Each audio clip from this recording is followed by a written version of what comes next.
Um, so we are starting with the Bhagavad Gita. And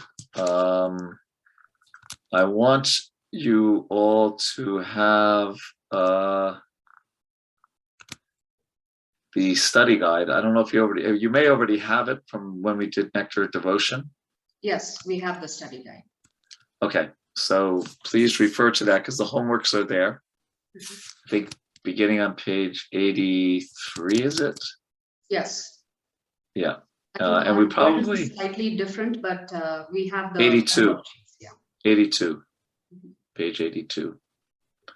And sometimes we'll do 2 lessons in one sitting. Just depends on the lesson. So, and obviously we didn't give you homework for today's class, but from now on, you'll have to do double homework this week to catch up, right? And then most of the homework will be to do the extra reading, which means all the verses, all the purports. So there's more homework here than in Nectar Devotion or Nectar of Instruction. Okay, so please be prepared for that, because I've also been asked to make sure that we go at a reasonable speed, not rush, but a reasonable speed, so that we can finish the Bhakti Shastri in a reasonable amount of time. Okay, so that means you'll have to do a little bit more preparation work, but if it makes you feel better, I probably do twice as much as you, because I have to prepare the class. So I don't feel too sorry for you, in other words. So what can we say? Bhagavad Gita is such an amazing book, conversation between the Supreme Personality of Godhead, Lord Krishna, and his friend and his disciple, Arjuna. Prabhupada writes that we have taken a very difficult task to convince people to take to Krishna consciousness, but that is the only benefit or the supreme goal of life. Krishna personally comes to teach this science. Why did Krishna leave the Bhagavad Gita? Out of his compassion. So that after my disappearance, people will take advantage of this Bhagavad Gita, as I've instructed my dear friend Arjuna. They will also take advantage and become free from the clutches of death. This is the purpose of Bhagavad Gita. So the Gita is also, in general, divided into 3 parts. The first 6 chapters have some emphasis on karma yoga, not completely, but some emphasis. The middle 6 chapters focus on bhakti. And the last 6 chapters have a good deal of influence on what we're going to call Gyan. And we'll, of course, explain all of this to those who may not be familiar with those terms. It's also said that in numerology, the highest number is 9. So 18 chapters, 8 and 1 equals 9. Or also a king, when he's on procession, he doesn't go right in the front, he doesn't go right in the back, he's in the middle. So bhakti, the most important, just as a king is the most important part of a procession, bhakti is the most important message in the Bhagavad Gita. And it's kind of protected by karma in the beginning and Gyan in the end. So we will do the same format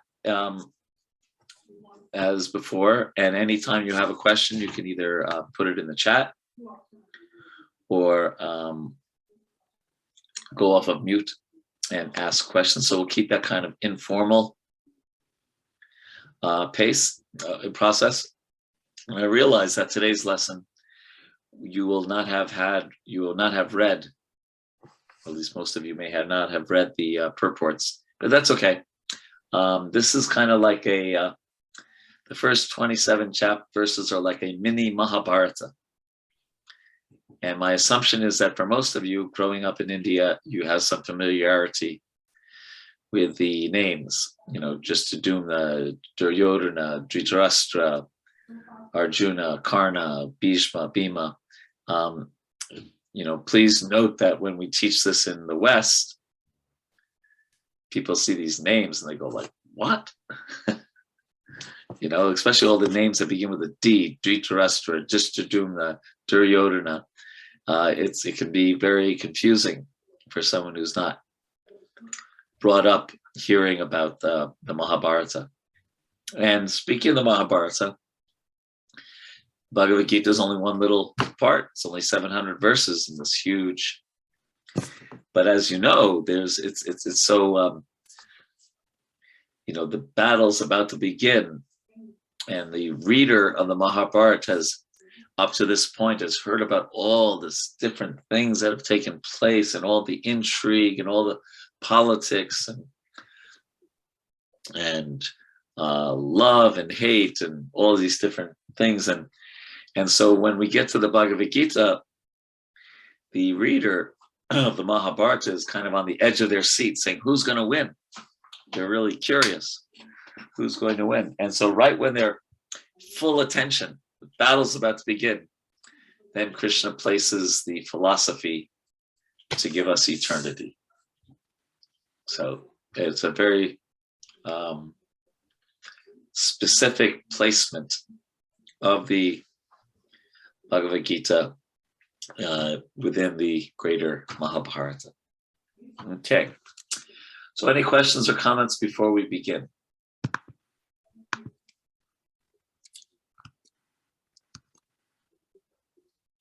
Okay. So let's see. Should I assume that you all have copies of the Bhagavad Gita with you, or should I share my screen? Yes, Prabhuji, if you can share your screen, that would be great. What's that? Okay, but in the future, please, everyone have a copy, because I won't always want to share my screen. Okay? And this is the, yeah. Okay, so.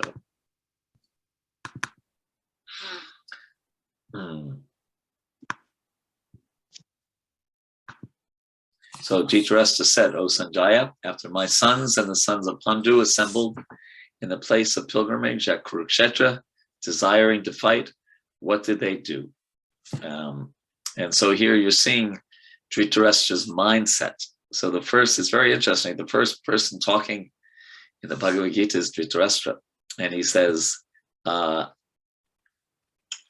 oops, wait a second. Oh, sorry. There we go. So Dharma Kshetra, Kurukshetra, this is taking place at a religious place in Kurukshetra. How many of you have been to Kurukshetra?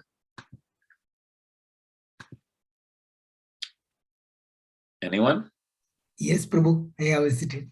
Acha. It's nice, huh? Yes, Prabhu. Yeah, and ISKCON's now building a temple there. Anyone else? Yeah, I've been there twice. There's a place where you have the Bhishma lying on the bed of arrows, right? And also the chariot of Krishna, Arjuna, and it's just a very nice, quite a peaceful town, actually. So he says, Dharma Kshetra, Kurukshetra. The Kurukshetra is a Dharma Kshetra. It's a place of religion. And then he says something really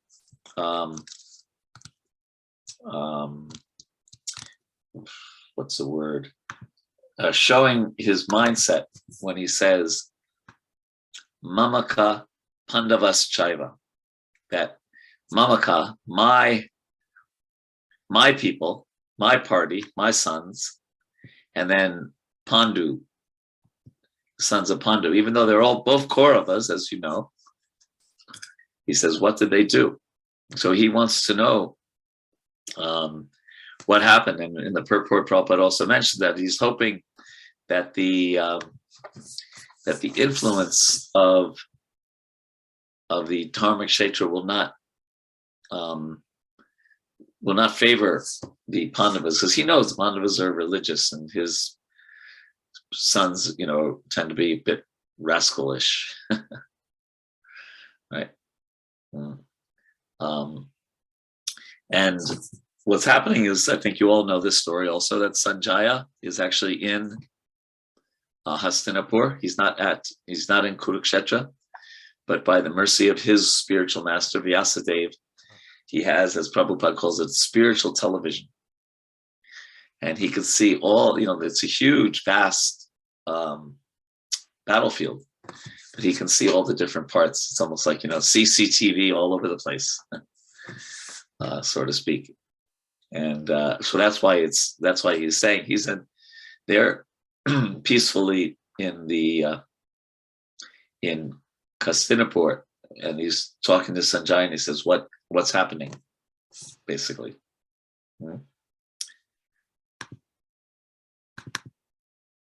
And Prabhupada also writes that Dhritarashtra became fearful about the influence of the holy place on the outcome of the battle. Right.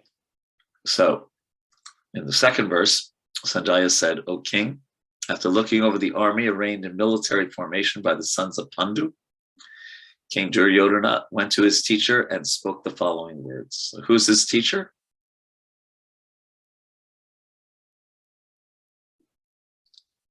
Anyone know? Dronacharya. Yeah, very good, Dronacharya, yes. So he's going to Drona, and he's asking these words. And in the purport, Prabhupada writes that although Dronacharya is mentioned as the king, he still had to go to the commander on account of the seriousness of the situation.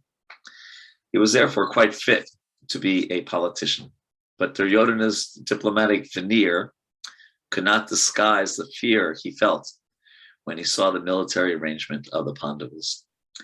So this is called Rajniti, right? The diplomacy that kings learned, princes learned prior to becoming kings. And we'll see in the upcoming verses just how brilliant, or how clever, I think is a better word, how clever Duryodhana was in how he related what's happening on the battlefield. But Prabhupada writes here that still he's pretty scared.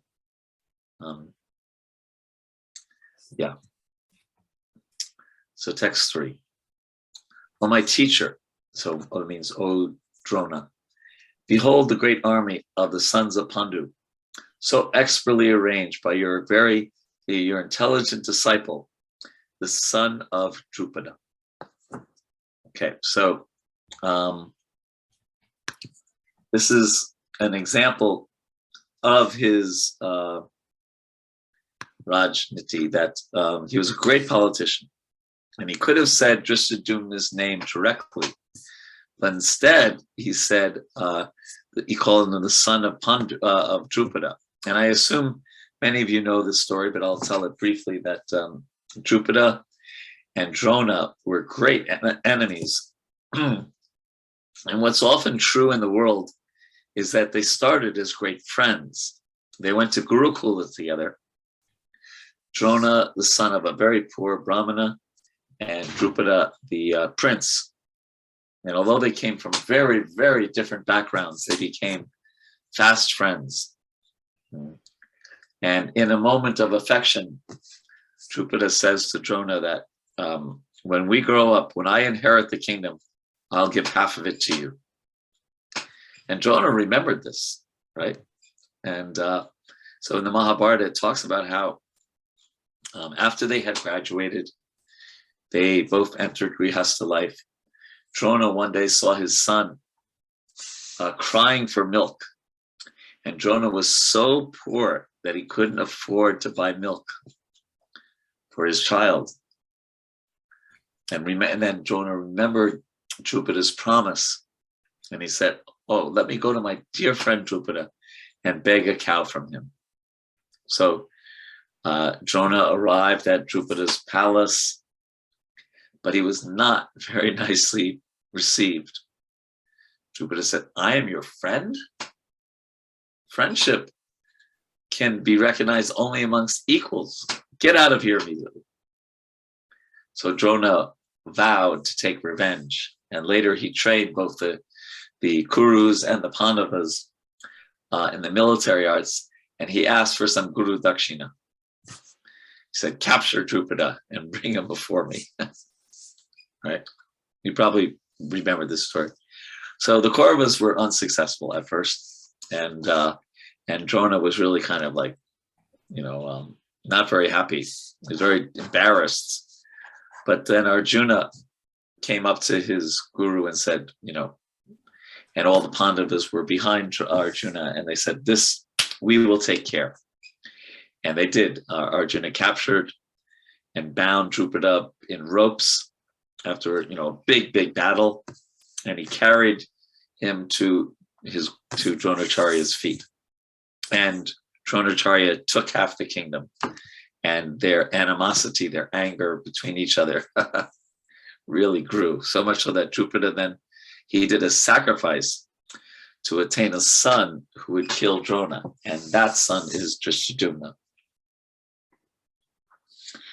Well, also really interesting, it's so about the culture in those days, that even though everyone knew Drishtadyumna was born to kill Drona, Drishtadyumna approached Drona to study the military science.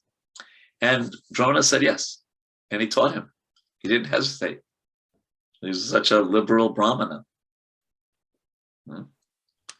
Amazing, isn't it? So that's a little the background behind this. Let's see. Let me share my screen again. This verse here, Drupada Putrena, right? So instead of saying Drishtadyumna, he said the son of Drupada, just to get him fired up, to get Drona fired up, your greatest enemy. Okay, so at this point, any questions or comments? Okay. This Hare Krishna Prabhu. So after the sacrifice, I believe, is it both Drishtadyumna and Draupadi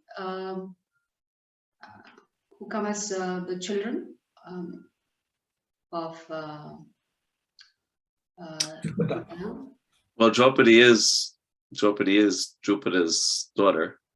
But is she also from the Yajna or? Oh, that I'm not sure. Do you know? Yeah. Anyone know? Both of them come from the Yajna. Acha. As per Mahabharatam, both of them come. First Drishtadyumna, followed by Draupadi. I focused on Drishtadyumna. And Prabhupada named the disciple of his Drishtadyumna. Yeah. And of course, he named the disciple of Draupadi. Yeah. But I don't think, a matter of fact, I know a Prabhupada disciple whose name is Dhritarashtra. I do. I don't know anyone named Duryodhana.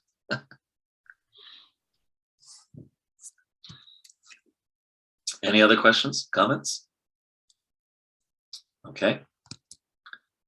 So it's like I said, it's like a mini Mahabharata, the first 27 verses. Okay, so text number 4. Here in this army are many heroic bowmen, equal in fighting to Bhima and Arjuna. Great fighters like Yudhana, Virata, and Drupada. Text 5. There are also great, heroic, powerful fighters like Drishtaketu, Chikitana, Kashiraja, Purujit, Kuntiboja, and Saibya. There are the mighty Yudhamanu, the very powerful Uttamauja, the son of Subhadra, and the son of Draupadi, the sons of Draupadi. All these warriors are great chariot fighters. But for your information, O best of the Brahmanas, let me tell you about the captains who are especially qualified to lead my military force. So now he's, he's switching gears here a little bit. And he didn't want to discourage people, his people, too much by talking about all these great Pandavas. So he said, now let me tell you about the people on my side. And here's another great example of his Rajniti. Right? He says, Bhavam, which means you, then Bhishma, then Karna, then Kripa, Ashvatthama, Vikarna, like that. He says, there are personalities like you, meaning Drona, Bhishma, Karna, Kripa, Ashvatthama, Vikarna, the sons of Somadatta, called Bharishrava, who is always victorious in battle. So he had a dilemma. He had Drona and Bhishma. And who do you name first? Right? Who do you know, because he really wanted to inspire everyone. But he figured it out that if I say Bhishma first, then Drona will be upset. But if I say Drona first, Bhishma can't really be upset because you name the Brahmin before you name the Kshatriya. Right? So he said Bhavam in Drona, Bhishma. Then he mentions Karna. And Karna and Bhishma did not get along. They were like this, right? They didn't get along at all. Even Karna said, I don't want to fight until Bhishma's dead because I'm going to fight and get all the victory and the old man's going to get all the glory.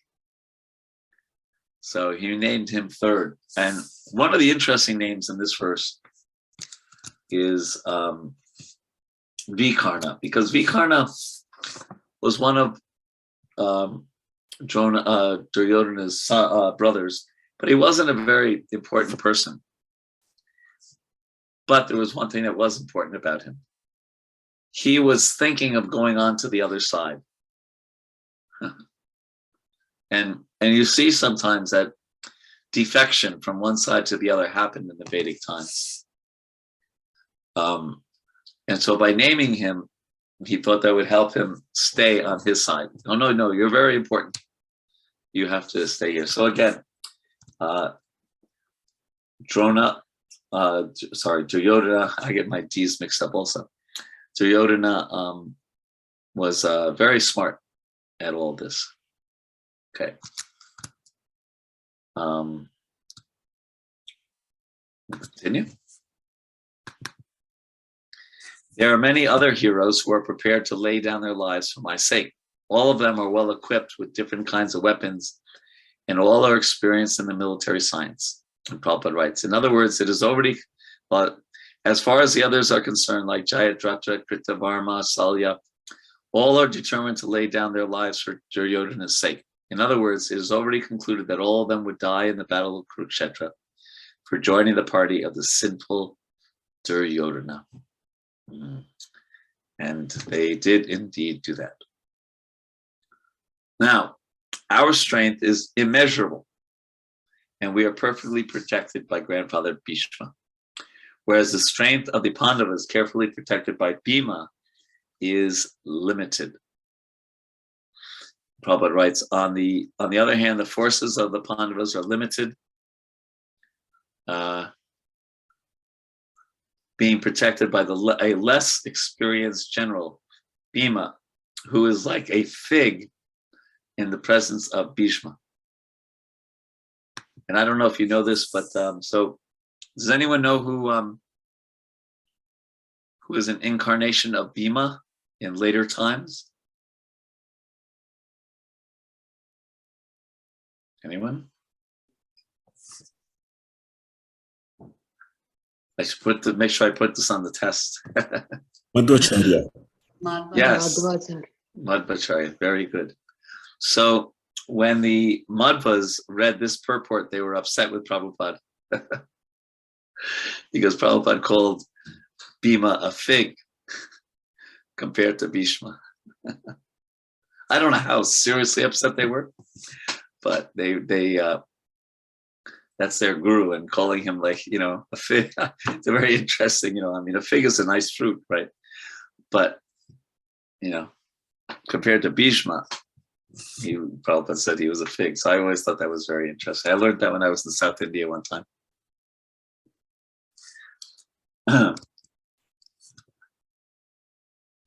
I guess you all know that because you live in South India.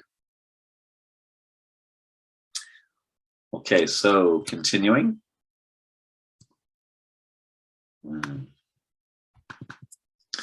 All of you must now give full support to Grandfather Bhishma as you stand at your respective strategic points of the entrance into the phalanx of the army. Prabhupada writes that Duryodhana, after praising the prowess of Bhishma, further considered that others might think that they have been considered less important. So in his usual diplomatic way, he tried to adjust the situation in the above words. He emphasized that Bhishma Dev was undoubtedly the greatest hero, but he was an old man. So everyone must especially think of his protection from all sides. So again, another example of Duryodhana's intelligence. Then Bhishma, the great valiant grandsire of the Kuru dynasty, the grandfather of the fighters, blew his conch shell very loudly, making a sound like the roar of a lion, giving Duryodhana joy. And Prabhupada writes that the grandsire of the Kuru dynasty could understand the inner meaning of the heart of his grandson Duryodhana, and out of natural compassion for him, he tried to cheer him up by blowing his conch shell very loudly, befitting his position as a lion. Text 13. After that, the conch shell, drums, bugles, trumpets, and horns were all suddenly sounded, and the combined sound was tumultuous. Imagine how loud that was. On the other side, both Lord Krishna and Arjuna, stationed on a chariot drawn by white horses, sounded their transcendental conch shells. See here, it says Divyao,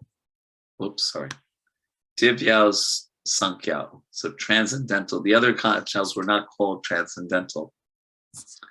Prabhupada writes that, right? In contrast with the conch shell blown by Bhishma Dev, the conch shells in the hands of Krishna Arjuna were described as transcendental. The sounding of the transcendental conch shells indicated that there was no hope of victory for the other side because Krishna was on the side of the Pandavas. Jayastu Pandu Putranam Yesham Pakshe Janardana. Victory is always with persons like the sons of Pandu because Lord Krishna is associated with them. And wherever and whenever and wherever the Lord is present, the goddess of fortune is also there because the goddess of fortune never lives alone without her husband. So victory. So we can take something from this. If we are Krishna conscious and if we're remembering Krishna, we will be victorious. That doesn't mean if we're a businessman, we're going to become make crores of rupees every day or this or that. But ultimately, Krishna has our back. He's with us. And our real victory is in remembering him and associating with him by the holy name and by reading the Bhagavad Gita, etc. And then there's all victory. Param Vijayate Shri Krishna Sankirtana. And as far as this point about the goddess of fortune is, is Chanchala, flickering and sometimes up, sometimes down. I was talking to a devotee who does investments for a living. And he was doing really well at one time, and he donated $2 million to one of the temples here in America. And now all of a sudden, his fortunes have taken a dive. And he's trying to see, well, is this my stupidity? Is this Krishna? It's a challenging time. But ultimately, the goddess of fortune, not necessarily in terms of material wealth, but spiritual wealth, never leaves the side of the devotee. So it's said in the, I think it's the 8th canto, the Srimad Bhagavatam. She's on the chest of the Lord, and she's it's a little hard to explain physically, but she's looking down at Krishna's feet, and the devotees are always at Krishna's feet, so she's giving blessings to the devotees to have all fortune. Doesn't necessarily mean, rupees in the bank, but for spiritual fortune. And so she's bestowing that upon the devotees. It can mean material fortune also. Probably many of us, we hear devotees giving class and they quote the verse in the 11th canto, Yasyaham anugri nami harisheta dhanam shanai, that my first installation of mercy is to take things away from my devotee. And then we think, should I really be a sincere devotee? I really don't want that to happen. But it says things like I just said, the goddess of fortune is always with the devotee who are at Krishna's lotus feet. So it's really up to Krishna. But that verse that Prabhupada quoted in his own life, Yasyaham anugri nami harisheta dhanam shanai, that may be what we need in order to make us sincere. But if we can be Krishna conscious and sincere without that having to happen to us, that's all the better, right? So any questions, comments up till now?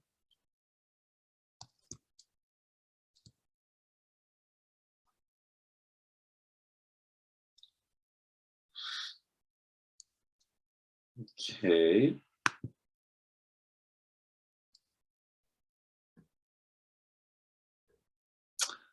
All right, then let us go to the next verse.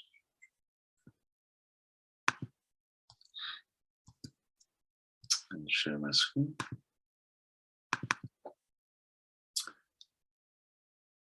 We did that one. So text 15. Lord Krishna blew his conch shell called Panchajanya. Excuse me. Arjuna blew his, the Devadatta. And Bhima, the voracious eater and performer of Euclidean tasks, blew his terrible conch shell called Pandra. So Krishna is referred to as Rishikesh here because he is the owner of all the senses. And then later Prabhupada writes, the Lord, situated in the hearts of all living entities, directs their senses, but he directs in terms of the surrender of the living entity. And in the case of a pure devotee, he directly controls the senses. So if we can really surrender to Krishna, and that means ultimately thinking and acting just for his pleasure. I mean, there's 6 symptoms of surrender: anukulyasya sankalpa pratikulyasya varjanam, Bakshishati Vishvaso Gotripe Vararam Tata Apanishek Bakarpanye Sadvidha Sharanagati.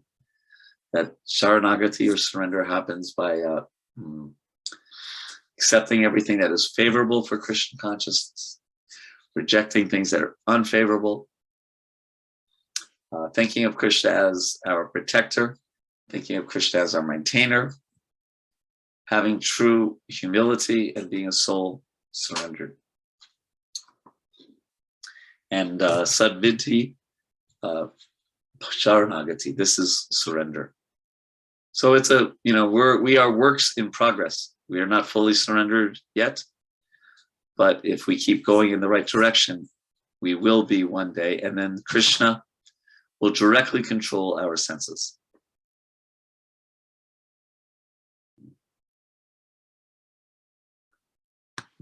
Okay, anything on that point? So by the way, we probably won't go as quickly as we are right now through the verses, but this one, because it's kind of like that mini Mahabharata, we're going at a pretty good clip. But because there's not a lot of philosophy yet. But it's coming, it's coming. Quick question, Prabhu, on the 6 Yes. symptoms of surrender, the verse that you just recited, is that from Bhagavatam? No, it's in the Chaitanya Charitamrita. Let's see. Hold on, I'll try to find it. Anukul Lasya. Oops, I must have spelled it wrong.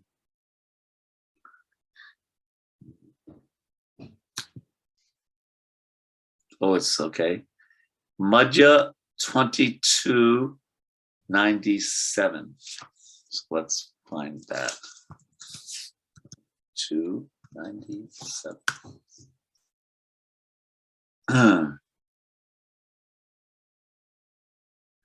That doesn't look like Madhya 2297. The reference was wrong in okay, let's see.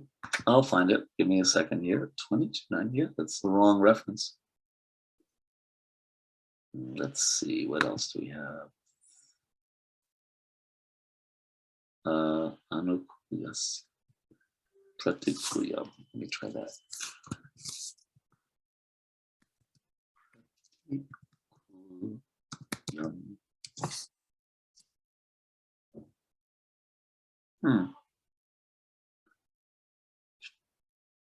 I know I found it in Chaitanya Charitamrita. Oh, let's try this one. 19167. Let's see if that works. 19167.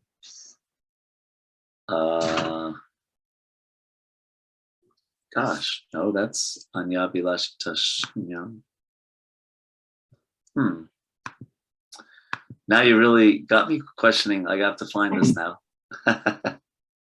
Prabhu, it is 2200, Prabhu. This is Madhya Lila 22.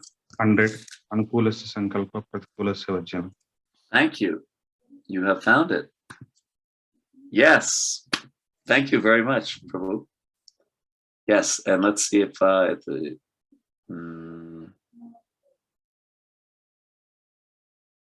yeah, so this is, so there it is.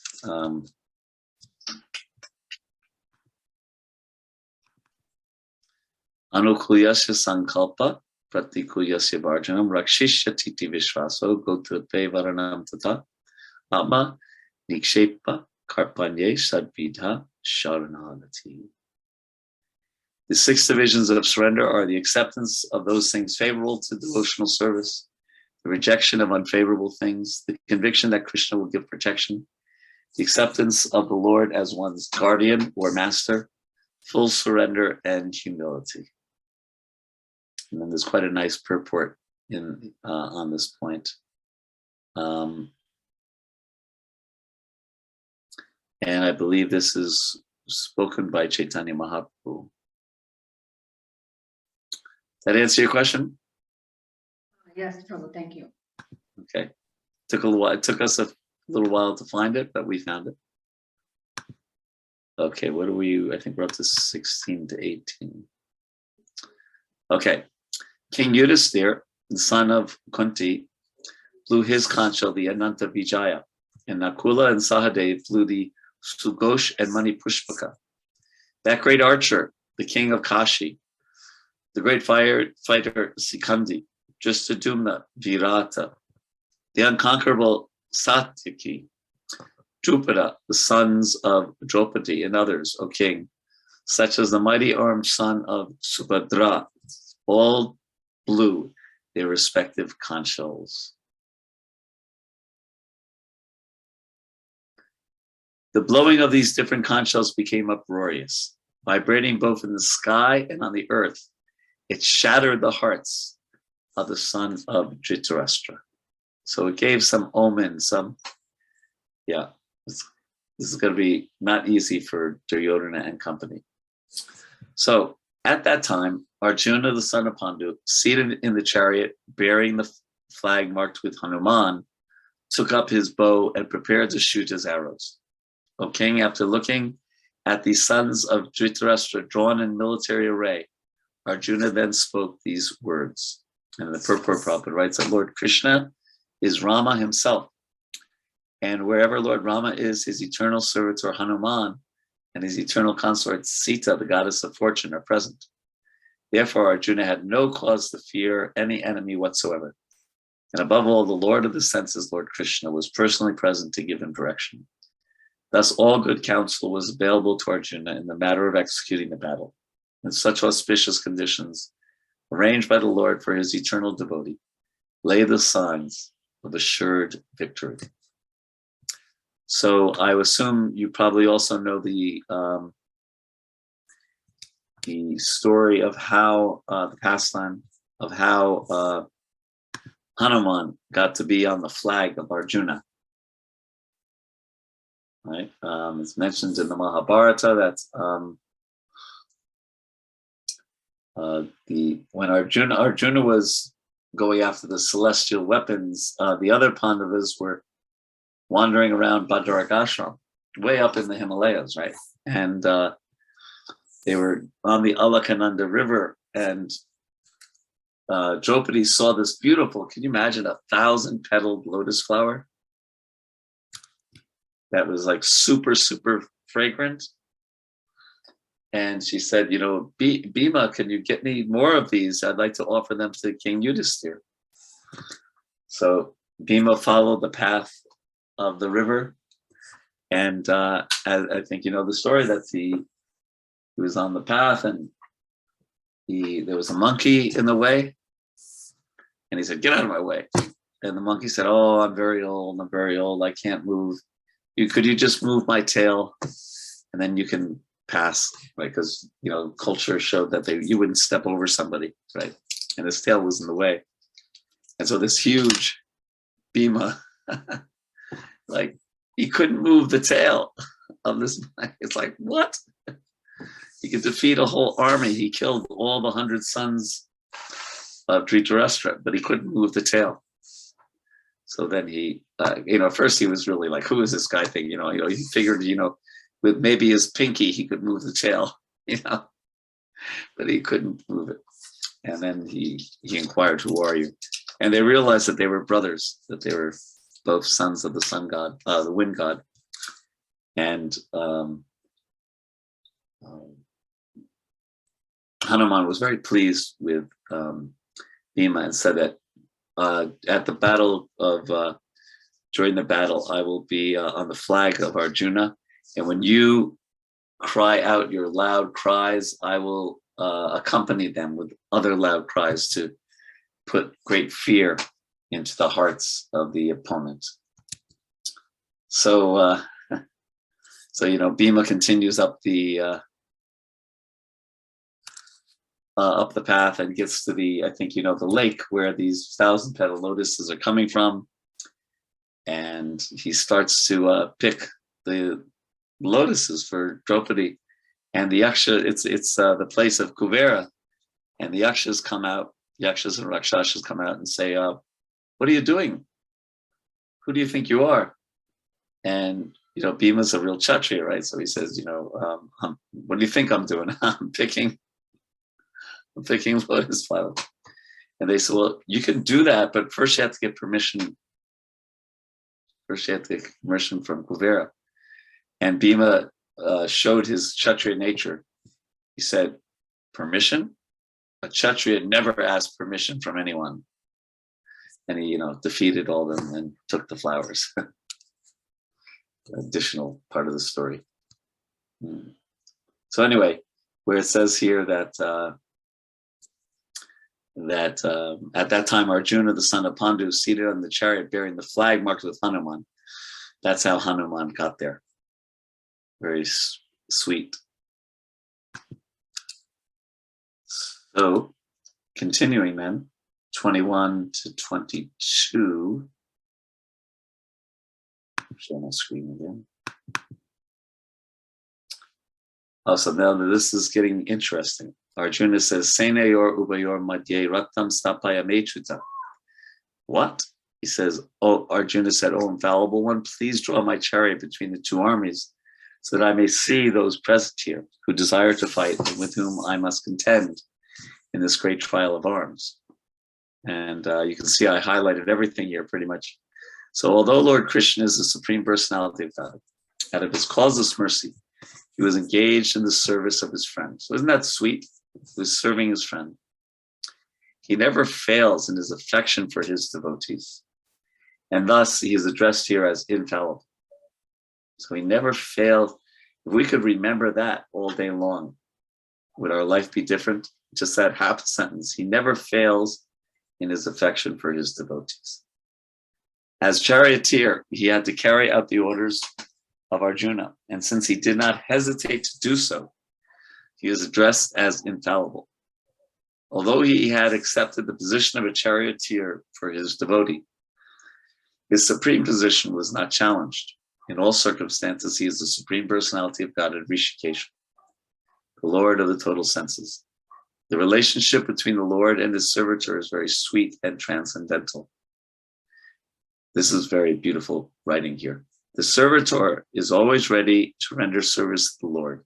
And similarly, the Lord is always seeking an opportunity to render some service to the devotee. Isn't that beautiful that, he takes great pleasure in his pure devotees assuming the advantageous position of ordering him than he does in being the giver of orders. And that's especially in Vrindavan, since he is master, everyone is under his order, and no one is above him to order him.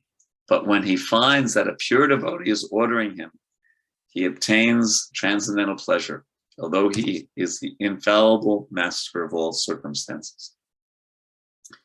As a pure devotee of the Lord, Arjuna had no desire to fight with his cousins, but he was forced to come onto the battlefield by the obstinacy of Duryodhana, who was never agreeable to any peaceful negotiation. Therefore, he was very anxious to see who the leading persons present on the battlefield were. Although there was no question of a peacemaking endeavor on the battlefield, he wanted to see them again and see how much they were bent on demanding an unwanted war. So,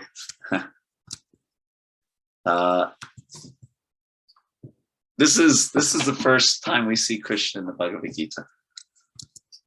And what is he doing? He's serving his devotee. And interestingly, in the Bhagavatam also, the first time we see Krishna in the first canto is he's driving the chariot of Arjuna. So that is significant.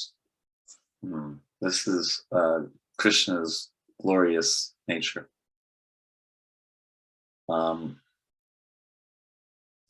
So why is Arjuna doing this? Let's continue and see what's going on here.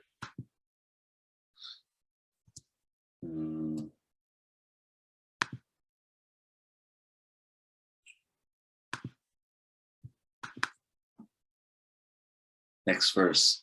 Let me see those who have come here to fight, wishing to please the evil-minded son of Dhritarashtra. Sanjaya said, O descendant of Bharata, having thus been addressed by Arjuna, Lord Krishna drew up the fine chariot in the midst of the armies of both parties. Now, and what does he do? Bhishma Drona Pramukhata. Right in front, right in literally the face, Pramukha, right? The face of Bhishma and Drona. Of all the places, that's where he drives the chariot. In the presence of Bhishma, Drona, and all the other chieftains of the world, the Lord said, just behold, Partha, all the crews assembled here. Prabhupada writes, now what did Krishna mean when he told Arjuna to behold the crews? Did Arjuna want to stop there and not fight? Krishna never expected such things from the sons of his aunt Pritha. The mind of Arjuna was thus predicted by the Lord in friendly joking. He was, like, you're not going to really stop the fighting. But at the same time, look what he does. He drives the chariot right in front of his grandfather and his guru. Right? Isn't that amazing? Can we say that any of us on this call have more affection for our guru than Arjuna had for his military guru? Can we say that? And could you imagine somebody saying you have to kill your guru? Right? Or if your grandfather was still living, would you even consider it? So, but where does Krishna drive the chariot? Bhishma Drona Pramukhata, right in front of them, because that's going to help the Bhagavad Gita be spoken, right? And Arjuna's dilemma in all of this. But so Krishna's not, he's not messing around here. He knows exactly what he's doing, and he's driving that chariot right in front of Arjuna's guru, martial guru, and his grandfather. I mean, not, grandfather, not literally by blood, but because Bhishma didn't have any children, but, we all know that equal affection like a grandfather.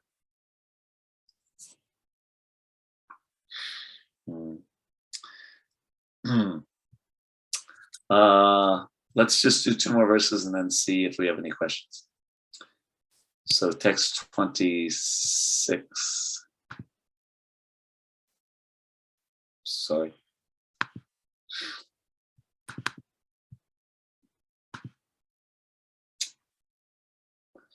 There Arjuna could see within the midst of the armies of both parties, his fathers, his grandfathers, teachers, maternal uncles, brothers, sons, grandsons, friends, and also his father-in-law and well-wishers. So again, devotees from the West, when they read this, they say fathers, plural. But we know sometimes in our culture that, as Prabhupada writes here, on the battlefield, Arjuna could see all kinds of relatives. He could see persons like Burishrava, who were his father's contemporaries. So contemporaries sometimes would be called fathers also. Grandfathers, Bhishma and Somadatta. Teachers like Drona, Charya, and Kripacharya. Paternal uncles like Salya and Sakuni. Brothers like Duryodhana, cousin brother, obviously, right? Sons like Lakshmana. Friends like Ashvatthama. Well-wishers like Kritavarma. You could see also the armies which contained many of his friends. And when the son of Kunti, Arjuna, saw all the different grades of friends and relatives, he became overwhelmed with compassion and spoke thus. 1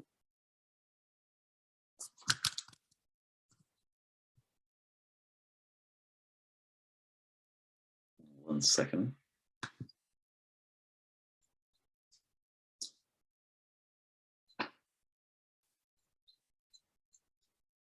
So now that's the mini Mahabharata. And now beginning with text 28 and then going on basically until the 10th verse of the 2nd chapter, we're going to hear about Arjuna's 5 reasons not to fight. And throughout the Gita, Krishna is going to reject all of those reasons.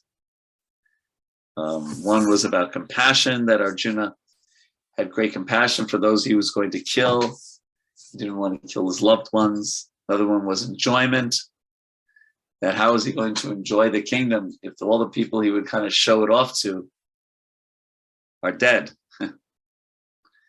And there's also an argument about destruction of the family, that when the Kshatriyas are killed off, then people don't have any, it would be like, at least in a place that has a strong police force, it would be like no police. Right? I know America, you might say, has a stronger police presence than some parts of India. That's why I hesitated when I said that, because sometimes in some places I've seen police kind of turn a blind eye to things. But you understand the idea that police are meant to keep the peace, and if there's no police around, thieves and rogues can take all kinds of things. So That was another argument. Another argument of Arjuna's was he was afraid of getting sinful reactions. And the final one was he was just indecisive. He didn't know what was better. This comes out in the second chapter. So Arjuna, he's soft-hearted, he's compassionate, he's logical, he knows the Shastra, he's cultured, he's intelligent. Because of all these great qualities of his heart is breaking when he sees his friends and relatives ready to fight. So, any questions or comments up to now?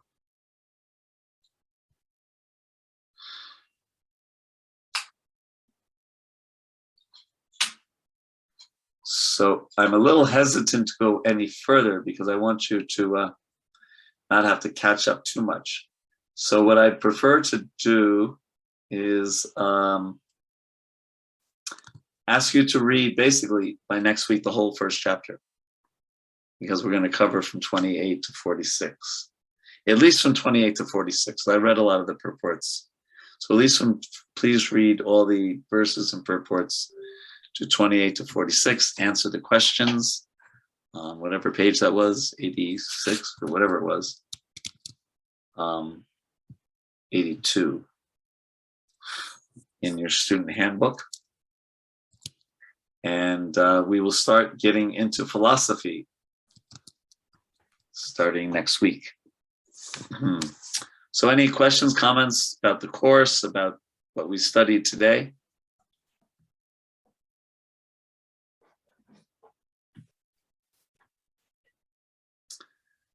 Prabhu, are we not going to chant verse by verse? We are not going to chant and go, or straight only the purport kind of?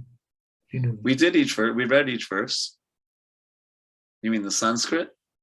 All verses, Gita. I don't think we'll do the Sanskrit. You can do it on your own. Okay. Yeah, but we'll read the English translation to every verse for sure. And then we'll read some purports.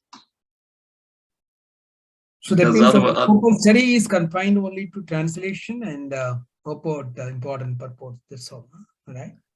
Well, because this is an English class. Yeah, but if you know Sanskrit, please, Prabhupada, please take your time and read, look at the Sanskrit, look at Prabhupada's translation of the Sanskrit. Okay. But the verses and the purports are what we'll focus on. Because we're mainly wanting to focus on philosophy. Of course, philosophy is there within the Sanskrit. Yeah. Also, I'm not a Sanskrit scholar. But there are, as you see, I'm trying to point out some of the key, like Bhishma Drona Pramukata, for example, or Senayor Ubayor Madhye Ratam Stapaya Mechutaha, things like that. And we'll be, and then, you may recall, let's see, on page 75 of your study guide, the verses that you have to memorize for the exam. So there's not any verses, you have to memorize 27 of the verses, and there's none in the first chapter. Well, I'll show it to you real quick. Right here. This is page, you see, this is page 75. So the ones that are underlined are the ones that will be on, that could be on the test. So chapter 2 would be verse 13, and chapter 3, verse 27, chapter 4, 2, 8, 9, 34, like that. Okay. These other numbers are also very important verses. And if you could learn those, that's fantastic. But for the exam, the 27, the KMVs, as it says here, those are the key ones. And they're the ones that are underlined. Okay? So you do need to know some Sanskrit and some English. You need to know the Sanskrit and the English translation. Is that all right? Okay. Yes, so in total, between 1 to 9. What? Oh, actually, you couldn't see what I was showing just now, could you? We were able to see it, Prabhu. But you were okay. Yes, yes. So in total, there are 27 verses that needs to be memorized and recorded, right, as part of the one of the assignments, the shloka. Yeah, but we won't pick all 27 for the recording. Okay. We'll pick. I have to look at the test, but probably maybe 10. Okay. Yeah. But you need to know all 27 because you don't know which 10. Okay. All right. And so the other question that I have in terms of course structure is, like for NOI and NOD, we did have one essay assignment and then the final exam. Since module 1 covers 9 chapters and there's quite a bit of content there. So for essay, will it be just one question, or how will you be structuring that? Oh, there'll be, I believe, 3 essays. 3 essays for module 1. They don't have to be. They don't have to be book size. Right. Yeah. But it's a real honor. You all know, you live in India. If you have a title, Bhakti Shastri, that's like a big deal. But in ISKCON we say, oh, he's got a Bhakti Shastri, now he can get second initiated. But at least I know in Vrindavan, if you're called a Shastri, you're like, so we're making it pretty easy in that sense. Usually if somebody has like the name like Bhakti Shastri, you would think they know, they've studied Sanskrit for 25 years or something like that. So it is significant. But we're trying to make it manageable for everyone. Mm. Okay, and that's why the essays don't have to be that long. And you saw, I think most of you would feel that the Nectar of Devotion exam was not that hard. Yes, it was not that hard. Yes. Yeah, it wasn't that hard. We'll make the Gita a little harder, but the main thing is you study, and the main thing, of course, is not the degree, but actually getting into the habit of regularly studying Prabhupada's books. Mm-hmm. So asking you to read a chapter a week is it's not hard. Right. Vaisheshika Prabhu reads 41 pages every single day. So I think this is even less than 41 pages. So no, it's doable. But I do want to, with the Gita, I want to push a little bit more than the first 2 books. Not terribly more. Don't worry. Don't get worried. But push a little. This because it's really as someone who's sharing Krishna consciousness with others, and as a guide for your own life, knowing the Bhagavad Gita is very helpful. We'll have one exam for all the 9 chapters, or will we have multiple module exams for module? That's generally the idea. Okay. But we could talk about that, Mataji, because there is some wisdom that says, maybe do it after you can't the 4th or the 5th chapter, just because, it's Kali Yuga. Our memories aren't that great. Yes, Prabhu, absolutely. Yeah. But So it doesn't have to. That. Yeah, we could do that. It doesn't have to be like an IIT entrance exam. Like that. Prabhupada compared Bhakti Shastri. As much as I said Shastri is such a big title, he compared it to a 10+2 level. And then Bhakti Vaibhava as graduate or what we would call bachelor's degree. And then master's degree would be Bhakti Vedanta, and Bhakti Sarvabhauma would be like a PhD.